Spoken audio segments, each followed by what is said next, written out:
The shoes were the last thing I left behind. Not my wedding ring. Not a dramatic note. Not a packed suitcase by the door.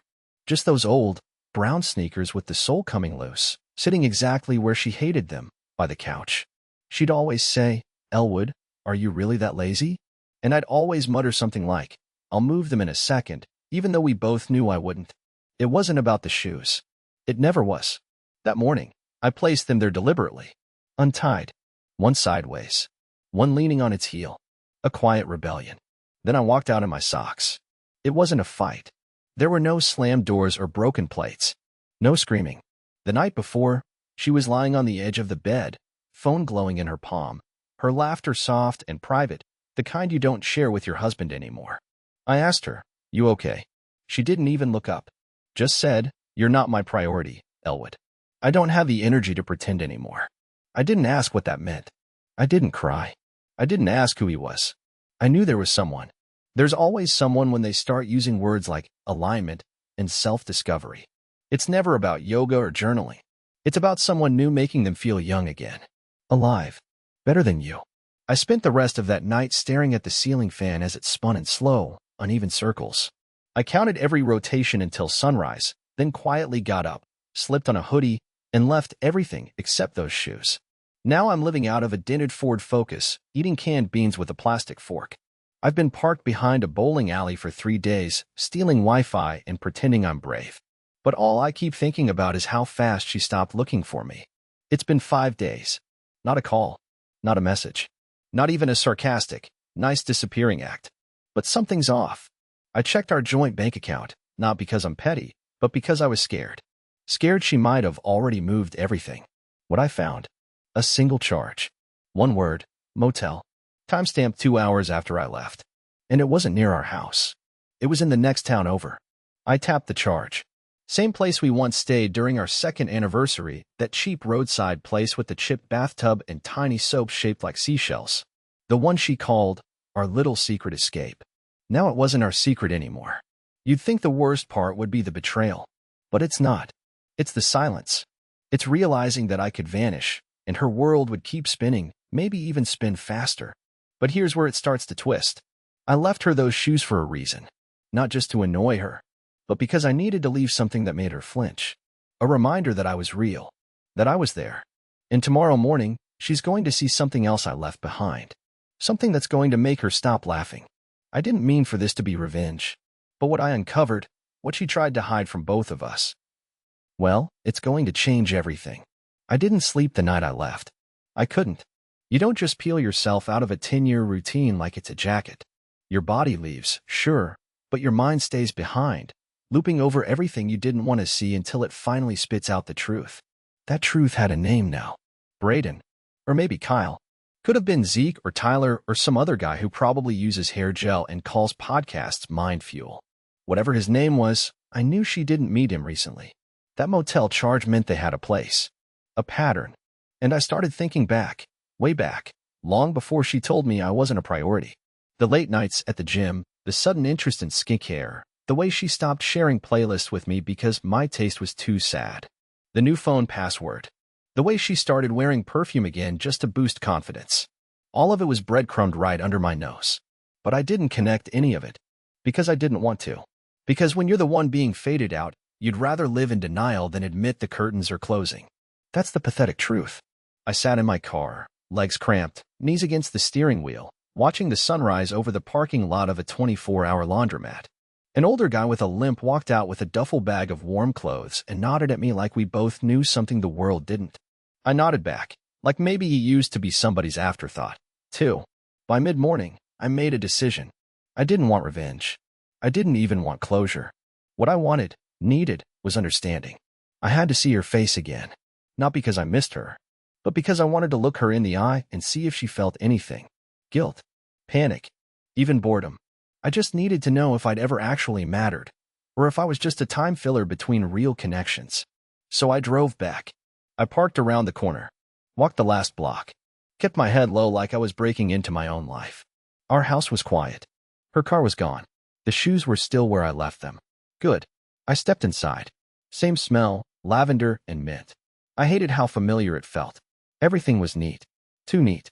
Her throw blanket folded just so. Coffee cup in the sink. But on the hallway table was something new. A white envelope with my name on it. No stamp. No handwriting. Just printed. Inside was a single page. No greeting. Just this. You always made me feel safe, Elwood. But safe isn't the same as alive. Please don't make this harder than it is. That was it. No explanation. No apology. Just a permission slip for her own guilt. A justification letter disguised as vulnerability. I laughed. Out loud. It echoed in the hallway and scared the dog next door into barking. Then I went upstairs. Now, here's where the part you expect doesn't happen. She wasn't upstairs, half naked with her new boyfriend. There were no dramatic noises behind the bedroom door. But what I found somehow hit even harder. On her laptop, left open, like she never thought I'd come back, was an email thread titled Apartment Agreement. With his name on the lease. Lease date. 3 weeks ago. She wasn't leaving me. She'd already left. Emotionally. Legally. Logistically. The whole, "you're not my priority" speech was just her being late to her own goodbye. But here's the part that made my stomach twist. At the bottom of the thread was a draft she hadn't sent yet. An unsent message to him. He's gone now. I didn't think it would be this easy. She didn't mean for me to see that. But I did. I read it 5 times. That one sentence made every memory feel fake. Every inside joke, every birthday dinner, every night she cried on my shoulder about her dad's cancer. It all got rewritten in a single line. I didn't think it would be this easy. No heartbreak. No doubt. Just relief. I didn't steal anything. Didn't break anything. I unplugged her phone charger and took it with me, which is maybe the pettiest thing I've ever done. But I couldn't stand the thought of him charging his phone in my outlet. Before I left again, this time for good, I went into the closet and pulled out a dusty cardboard box. Inside were all the little things she forgot to throw away. Old movie stubs. A button from my jacket she once kept for luck. And a folded piece of paper. It was a drawing I made when we were dating, me, as a stick figure, holding a balloon that said, Lila's favorite dork. She had kept it all these years. Tucked away. Probably forgotten. But for a second, I thought maybe, just maybe, there was a version of her that did care. A version that stayed buried under the phone passwords and motel receipts and new leases. Then I remembered her words. I didn't think it would be this easy. And that's when I knew. Whatever version of her I remembered, she didn't exist anymore. I drove for 5 hours after reading that email. Not to anywhere specific. Just away from the smell of her shampoo on our pillowcases and the sound of her voicemail saying, "We'll get back to you." As if we still existed. It was surreal, the kind of pain that doesn't even feel sharp at first. It floats just behind your ribs like an echo. Like your body is trying to catch up to what your heart already knows. I remember thinking, she didn't think it would be this easy? What does that even mean? Was I supposed to scream? Break something? Chase after her? Did my quiet exit disappoint her that much? That sentence lived in my head like a ghost. He's gone now. I didn't think it would be this easy. I kept repeating it out loud to myself as I drove, not yelling it, just whispering it, like maybe if I said it enough times, it would lose meaning. It didn't. By the time I stopped, I was at a rest area off some rural highway. No idea what state I was in. There was a vending machine selling honey buns and a picnic table that looked like it hadn't seen joy in decades. I sat there with my head in my hands, trying to figure out if I was heartbroken or just embarrassed. There's a difference. Heartbreak means you lost something precious. Embarrassment means you realized too late that it was never really yours. A pickup truck rolled in and parked beside me. Guy stepped out, maybe late 50s, looked like he could bench press a fridge. He nodded at me. I nodded back. He lit a cigarette, looked at me again, and said, "You look like you lost something you loved." I wanted to laugh. I wanted to scream. But I just said, "I think I was never really in the picture." He took a drag, exhaled slowly, and replied, "Son, some women don't want a partner. They want an audience." He walked away after that. Didn't even ask for context. Didn't need to. Sometimes strangers hit deeper than friends ever could. I slept in the car again that night. Dreamed about her. Not the real her, the one I thought she was. She was laughing. Not at me, not with me. Just laughing. That part of her never needed me. The next morning, I woke up to a message from an unknown number. Just 4 words. "Don't make this messy." I knew it was her. Or him. Didn't matter. The cowardice was the same. I almost replied. I wanted to ask, what exactly is messy? Me existing? Me finding out you'd already left emotionally while still using my Netflix account, but I didn't reply. Instead, I remembered something strange, something from weeks before she said those final words to me. We were at a barbecue, her sister's house. Everyone was drinking hard lemonade and pretending their marriages were still worth saving. I was manning the grill. She was on the porch with a friend.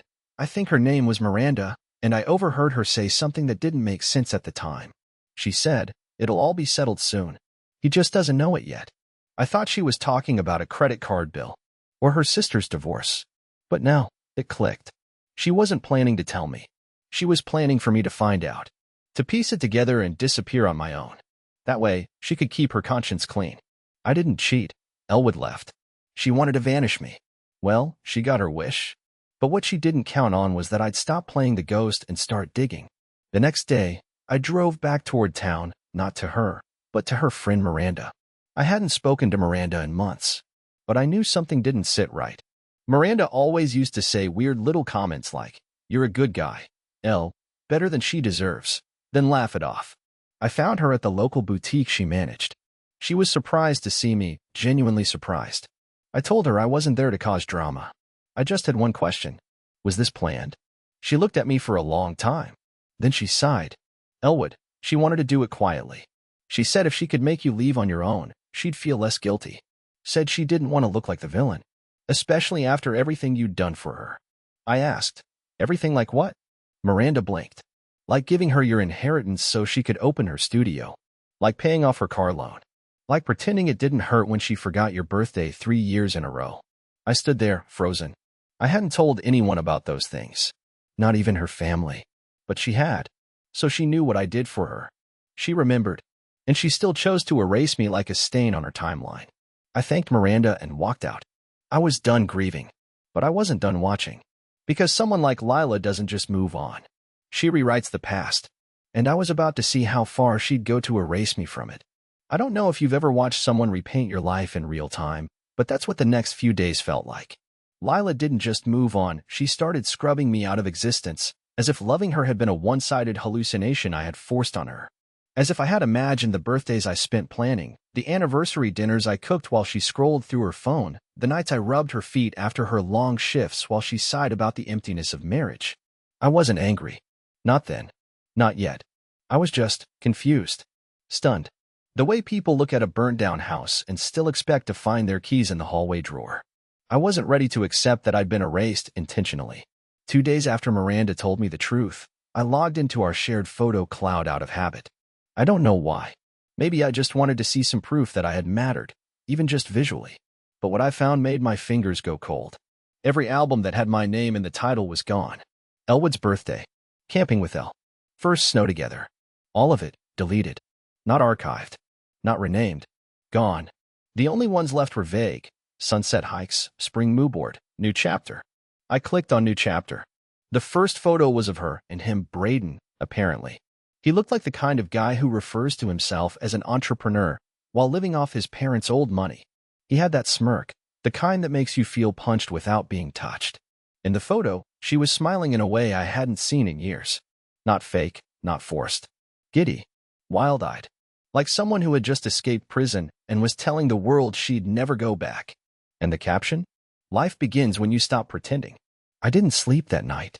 I sat in my car, shaking with this ugly mixture of heartbreak, shame, and something else I hadn't let myself feel until that moment. Rage. Not because she was happy. Not even because she was with someone else. But because she had made it look like I had been the problem. Like she'd simply outgrown her dull, forgettable husband, and wasn't that such a brave thing? That's when I remembered something. 3 months earlier, she had begged me to help her with a video project for her art studio. She said it was part of a grant application, a short visual bio on her creative journey. I held the camera. I edited it. I stayed up until 3 a.m. tweaking the sound levels while she snored in the next room. I still had the original file on my external drive. I dug it out from the glove box, booted up my old laptop, and there it was, raw footage she never thought anyone would see again. There were several clips of her rehearsing what to say. Hi, I'm Lila, a mixed media artist exploring feminine identity and rebirth. She laughed after flubbing the word, rebirth, and in one take, she turned to me off camera and said, "Babe, this sounds dumb, right?" I heard my voice reply, "It sounds like you're figuring it out. Just keep talking." Then she smiled. That smile wasn't for the camera. It was for me. I watched another clip where she got frustrated and said, "I don't know what I'm doing. I wouldn't even be trying this if it weren't for you. You're the one who always believes in me when I'm a mess." I played that part back 5 times. Not because I needed validation, but because she knew. She knew I was the one holding her up all those years. And still she rewrote the story to make herself the lone phoenix rising from the ashes of a marriage she described as gray. That night, I made a decision. I didn't want to get even. I didn't want to embarrass her. But I wasn't going to let her erase me. Not completely. So I uploaded the footage to a private link. No edits. No filters. Just Lila, raw, real, grateful, talking about how she'd never be where she was without me. I didn't send it to anyone. Not yet. But I had it. It existed. Proof that I wasn't a ghost in her past. I had been the foundation. The next morning, I got a text from her number. I hadn't heard from her since that "don't make this messy" message. This time, it just said, "I heard you've been talking to people. You need to stop." There was no "hi." No "how are you?" Just a threat, wrapped in guilt. I replied, for the first time since I left, "I stopped being your priority. That works both ways now." She didn't answer. But she would. Sooner or later. Because the one thing Lila feared more than guilt was being exposed. And I wasn't hiding anymore. I spent the next few days mostly in silence. Not because I had nothing to say. I had too much. It was like there were entire sentences trapped in my throat, just buzzing there like a swarm of hornets. Every time I tried to open my mouth, I didn't know whether I'd whisper or scream. So I just stayed quiet. Parked in the corner lot of an abandoned drive-in theater, windows cracked, laptop glowing in the dark, that video of Lila running on loop like it was trying to explain itself to me. I hadn't sent it to anyone yet, but I knew I was going to. Not out of revenge. I wasn't trying to burn her life down. I just wanted balance. She told everyone she left because I was holding her back, smothering her, making her feel invisible. But I had hours of footage where she said the opposite on camera to me for something she called a tribute to the man who built me. It wasn't even the lies that stung the most. It was the performance. Lila had always been good at slipping into whatever role people needed. With her parents, she was the dutiful daughter. At her gallery shows, she was the wild, untamed visionary. And with me? I guess I was just another part she played until she outgrew it. I got my first real clue that things were about to explode when my old friend, Malcolm, called. I hadn't heard from him in months, not because we had a falling out or anything, but because marriage does that. You drift. But Malcolm always had a way of showing up right before things got loud. "Hey man," he said, his voice a little too careful. "Is it true?" I sat up in the driver's seat. "Is what true? That you cheated on Lila? That you emptied the accounts and bailed? That you're, like, spiraling?" My breath caught. "Wait, where did you hear that?" He hesitated.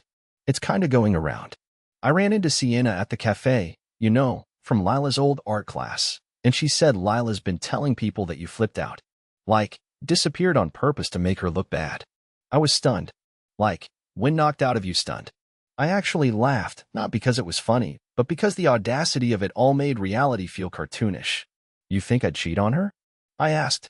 "I told Sienna that sounded like bull," he said quickly. "But you know how gossip works. People want a villain." A villain. That word sat in my chest like a stone. All I had done was leave. Quietly. With dignity. I didn't throw things. I didn't post online. I didn't even tell her family.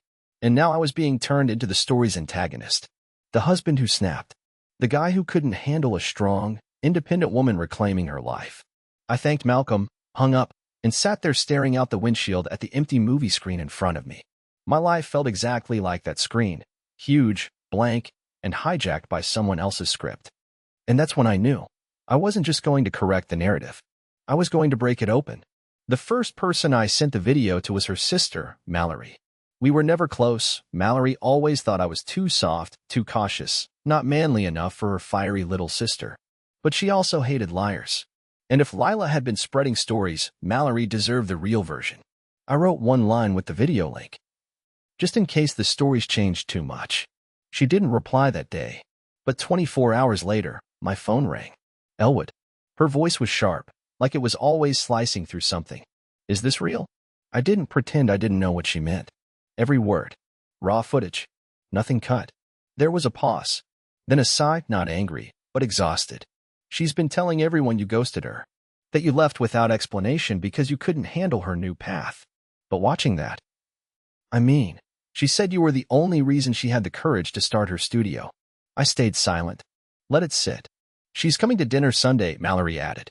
I'll ask her. No, I said. Don't. Just let her speak. See if she tells you the truth without knowing you've seen it. Mallory agreed. Then she said something I'll never forget. You were never invisible, Elwood. She just wanted to be seen without standing next to you. I sat there for 10 minutes after the call ended, processing, letting those words meld into my skin like balm on a burn. I didn't know if I believed them. Not fully. But hearing someone else say it made me feel visible for the first time in weeks. But I wasn't prepared for what came next. The morning after Mallory's dinner, I woke up to 4 missed calls and 1 message. Not from Lila. From Braden. His message was short. Delete everything. You don't know who you're messing with. And just like that, this stopped being about heartbreak. Now it was war. Braden's message stared back at me like it knew something I didn't. Delete everything. You don't know who you're messing with. For about 2 minutes, I sat there frozen, phone in one hand, my half-finished gas station coffee in the other, now cold and forgotten. I didn't even blink. The nerve of it. The gall to send a threat, not a denial, not a plea, not even a casual, this is getting out of hand, just a pure, open threat, like he was some kind of villain from a straight-to-streaming thriller. I didn't reply. Not because I didn't want to, but because I was done reacting. That's what they wanted. A reaction. For me to flinch, stumble, backtrack, and wipe the slate clean so they could go on pretending I had never mattered. But I wasn't playing into their version of this anymore. Still, I couldn't shake the feeling in my gut. A slow, creeping unease. It wasn't the words that scared me, it was the confidence behind them. Like he knew he could erase me, not just from her life, but from the story entirely. Like I was the intruder in my own marriage. So I did something I hadn't done since I left. I started digging. Not out of spite. Not even out of revenge. I just needed to understand what kind of person had stepped into my place so easily. What kind of man could walk into someone else's marriage and pretend like he'd earned it? I needed to see the face of the guy who, within hours of me walking out, had taken her to the same motel we'd once called our secret weekend hideaway. I didn't find what I expected. There was no Braden Matthews listed in the city directory. None in the county records either. No social media under that exact name. I even pulled up old art show flyers, charity fundraiser guest lists, nothing. But when I reverse searched the phone number he messaged me from, I landed on something strange. An LLC. Not in his name, and a woman's name. Darla Wren. And it was registered to a photography studio downtown that had been shuttered for almost a year. Now, I'm not a conspiracy guy. I'm not the type to spin wild stories out of nothing. But this didn't add up. Why was the man living with my wife, the man she ran to, tied to a defunct studio with no paper trail of his own? And why did she call him Braden when the only email connected to his number used the name J.R. Wolf? Suddenly, I realized something chilling. He wasn't just someone new. He might not have been someone real. I drove into town the next morning and sat across the street from the address listed on the LLC filing. It was just a blank storefront. Dusty windows, a rusted chain on the door. But there was a buzz to it, a weight, like it was holding secrets inside. While I sat there, my phone buzzed. Unknown number again. But this time, it wasn't Braden, it was Lila. I hesitated, then answered. She didn't say hello. She didn't even try to ease into it. Elwood, what are you doing? Listening, I said. You're poking around in things that have nothing to do with you anymore. You made me the story, I said calmly. I'm just reading the script you wrote. She went quiet, then sighed sharp, exasperated. This isn't about you anymore. You left. That was your choice. No. You pushed. I just didn't stick around to be shoved twice. Another pause. Then, please, just walk away. Why? I asked. Because I might learn something you didn't want me to? Like maybe Braden's not who you said he was? Or maybe you've been keeping secrets even worse than lying about our marriage. That silence, longer this time, has said everything. Be careful, Elle, she finally said. You have no idea what kind of person he really is. And that's when the tone of the story shifted. That's when I stopped being the whiny ex-husband sleeping in his car and started realizing that maybe I had walked away from more than a crumbling marriage. Maybe I'd walked away from something darker. Something designed to consume people and leave no evidence they were ever there. So I asked one last question before I hung up. Did you ever love me, Lila? She whispered something. I couldn't hear it. And then the line went dead. I stared at the screen for a long time after that, wondering what she said, wondering if it even mattered. Later that night, I got an email from an address I didn't recognize. No subject line, just a single video attachment. It was a grainy security camera clip. A dark hallway. A man, tall, broad-shouldered, blurred slightly by motion, holding Lila's wrist in a way that didn't look romantic. He said something, and she flinched, pulled away, tried to open a door. He shoved it closed. The timestamp? 2 weeks before I left. I hit play again, then again. My stomach knotted tighter each time. Whoever sent it didn't sign their name. But the message was clear. She hadn't replaced me with someone better. She had replaced me with someone dangerous. And now I had the footage to prove it. I didn't sleep after watching that video. I just kept hitting play, pause, rewind, repeat. It felt like some kind of sick loop in my head. There she was, Lila, not in a restaurant, not in a studio, not smiling at a new life. She was standing in a hallway, cornered. Not crying, not yelling, but frozen, like her body had shut down just to survive the moment. The man, Braden or Jay or Wolf or whatever he called himself, didn't hit her. But he didn't need to. His presence was like a trap closing around her. It was clear from her posture, clear from the way she tried to escape, and he stopped her with a single movement. I watched it in silence. My chest got tighter every time. My heart didn't know if it should hurt for her or for the version of her that had never existed in the first place. All I could think was, how long had she been living in a story she didn't control? And how far was I pulled into it without realizing? The footage didn't come with a note, a sender name, or even a location tag. Just a raw video, 37 seconds long, dropped into my inbox like a grenade. And someone clearly wanted me to see it. I sat for hours that night in a 24-hour diner off the interstate. I ordered black coffee I didn't touch and stared at my laptop while people walked in and out around me. I wasn't sure if I was scared or angry, maybe both, but the worst part was the confusion. The woman who told me I wasn't a priority anymore had looked me in the eye with absolute calm. She hadn't begged me to stay. She hadn't said she was scared. She hadn't said anything that hinted she was in danger. And now I was watching a video that made it clear she hadn't just replaced me. She may have needed saving. And I walked out. I left her there with him. But then again, she didn't ask me to stay, did she? I started piecing things together. All the little details I brushed off because I thought she was just done with me. Her sudden shift to privacy. Her phone always face down. That strange moment when I'd once walked into our bedroom and she jumped like I'd caught her doing something wrong, even though all she had in her hands was a folder of receipts. At the time, I figured it was nothing. Now, I was starting to think those receipts had nothing to do with her taxes. And then it got stranger. Around 4:30 a.m., my inbox pinged again. Same anonymous sender. This time, no video. Just a photograph. It was a screenshot of a page from a passport application. It had her name on it. Her new name. Lila Wolf. Married. Changed within the last 60 days. My fingers went numb. I scrolled to the corner of the image and saw a digital timestamp. Just 4 weeks after I left. Not engaged. Not seeing where things go. Married. To him. No announcement. No social media post. Not even a whisper to her sister, who would have called me in a heartbeat had she known. I don't know what it was about that detail, the new name, but it hit me harder than the motel, the emails, even the video. Because it meant she had completely rewritten herself. She wasn't just deleting me from her story. She was becoming someone else. Someone who'd never known Elwood Perry. Someone who never spent years falling asleep to my dumb sci-fi audiobooks or begged me to hold her when her dad died or cried into my chest about never being good enough. She had taken the name Wolf, his name. A man who cornered her in a hallway and made her flinch. And maybe she thought that was power. Maybe she thought it was freedom. Or maybe she had no choice. I called Mallory the next morning. Told her everything. She didn't sound surprised, just tired. She said, I had a feeling something wasn't right. She hasn't been herself. What does that mean? I asked. Mallory took a long breath. She told me not to call. Said things were complicated. She never says that unless someone's telling her what she can or can't say. Do you think she's okay? I don't know, Mallory whispered. But if she's not, she won't ask for help. That's when I realized something dark, something that chilled me deeper than anything Braden had said. Lila wasn't just erasing the past. She was hiding it. Not from the world. From him. She was protecting him from me. Because if I talked, if I exposed what I knew, everything she'd built, or been forced to build, would collapse. So I made my move. I sent the video, the raw hallway footage, to an old contact I had from a freelance journalism group I once helped with a community story.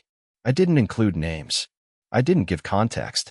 I just said, if I disappear, this man is the reason. Look into J.R. Wolf, alias Braden Matthews. Start with the studio on Lakeview. He's not who he says he is. I hit send. Then I tossed my phone onto the passenger seat and drove out of the city. I didn't have a plan, but I had the one thing I hadn't had in weeks, a thread of truth. And someone else had finally picked it up. I spent the next week off the grid, parked behind a shuttered bait shop near a faded lake I didn't know the name of. No reception, no emails, no threats, no noise.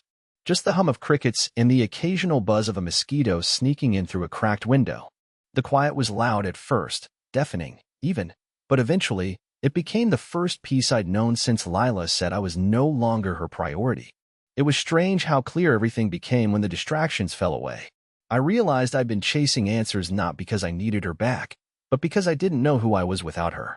For years, my life had revolved around being her anchor, her audience, her safety net. But the truth was, somewhere in trying to make her feel seen, I went blind to myself. And then one morning, fog still hanging over the water like breath on glass, I got a call. A number I didn't recognize. Against my better judgment, I answered. Elwood. Her voice. Lila. But it wasn't the polished, controlled tone I was used to. It cracked. It wavered. She sounded small. Human. I don't know where you are, she said. But I wanted to say thank you. I didn't speak. She continued, slowly, like each word was being pulled out of her with force. I saw the email. The video. I know what you did. I know it was you who sent it. He's gone. Gone. That one word hit me harder than I expected. She explained, in pieces, law enforcement had taken interest. The journalist I reached out to dug deep and found more than either of us expected. Braden, or JR, had a trail behind him. Former aliases. Fake credentials. Quiet settlements. Nothing criminal enough to land him behind bars long term, but enough to ruin his polished image, enough to make him vanish before the walls closed in. And he did. She was safe now. Not because of him. Not even because of herself. But because someone, I had drawn a line. Lila started crying on the other end of the line. Not sobbing. Not performing. Just quiet tears that sounded like guilt. Or maybe release. I'm sorry I hurt you, she said. You didn't deserve that. You were the only real thing I had, and I broke it. I still didn't know what to say. I didn't feel triumph. I didn't feel the urge to gloat. I just felt done. In the best way. I don't hate you, I finally said. But I'm not coming back. She was quiet for a moment. Then she said, I know. I just needed you to hear me say it. We hung up after that. No goodbyes. No promises. Just silence. A cleaner kind of silence. And that's when the strangest thing happened. I smiled. Not a bitter smile. Not a smile twisted by pain or sarcasm. Just peace. Because for the first time in years, I wasn't someone's second choice. I wasn't waiting to be chosen. I had chosen myself. Over the next few weeks, things began to shift. Mallory reached out and told me she'd been reconnecting with Lila slowly, carefully. That Lila had started therapy. That she'd moved out of that apartment and was back with her mom, painting again, small pieces, just to feel normal. But this story isn't about her redemption. It's about mine. I applied for a tech program I'd always put off. Something dumb and practical, IT security certification, because even guys like me need second chapters. I found a little place for rent near the edge of a town where nobody knew my name. The kind of place with cracked pavement and coffee that tastes like burnt hope. It's perfect. Sometimes I still think about her, not the woman she became, but the one I loved, the one who loved me back before we both got lost. And that's okay. Not every memory needs to be erased. Some just need to be put back in the box where they belong. So here I am, sitting on a beat-up lawn chair outside my new place, watching the sun go down on a day that didn't hurt. That's the win. That's the freedom. That's the truth. She may have told me I wasn't her priority anymore. But now, I finally am mine.